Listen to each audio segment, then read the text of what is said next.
ಕ್ಷೇತ್ರ ಧರ್ಮಸ್ಥಳ ಮೇಳದಲ್ಲಿ ಸುದೀರ್ಘ ಕಾಲ ಸೇವೆ ಸಲ್ಲಿಸಿದ್ದ ಯಕ್ಷಗಾನ ಕಲಾವಿದ ಗಂಗಾಧರ ಪುತ್ತೂರು ಅವರು ಹೃದಯಾಘಾತದಿಂದ ನಿಧನರಾಗಿದ್ದಾರೆ. ಅವರಿಗೆ 59 ವರ್ಷ ವಯಸ್ಸಾಗಿತ್ತು.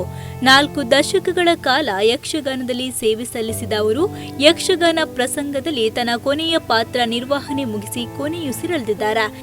ಮೇ 1ರಂದು ಕೋಟ ಗಾಂಧಿ ಮೈದಾನದಲ್ಲಿ ಧರ್ಮಸ್ಥಳ ಕ್ಷೇತ್ರ ಮಹಾತ್ಮೆಯ ಕುಕ್ಕಿತ್ತಾಯ ವೇಷವನ್ನು ಧರಿಸಿ ಚೌಕಿಗೆ ಮರಳಿ ಕಿರೀಟ ಆಭರಣಗಳನ್ನು ತೆಗೆದಿಟ್ಟು ಮುಖದ ಬಣ್ಣ ತೆಗೆಯುತ್ತಿದ್ದ ಹಾಗೆ ರಾತ್ರಿ ಸುಮಾರು 12:25ಕ್ಕೆ ಚೌಕಿಯಲ್ಲಿ ತೀವ್ರ ಹೃದಯಾಘಾತದಿಂದ ನಿಧನರಾದರು.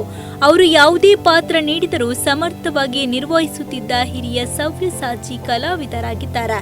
ಚೌಕಿಯಿಂದಲೇ ನಿರ್ಗಮಿಸಿದ ಹಿರಿಯ ಪುಣ್ಯಾತ್ಮರ ಸಾಲಿಗೆ ಗಂಗಾಧರರು ಸೇರ್ಪಡೆಗೊಂಡಿದ್ದಾರೆ.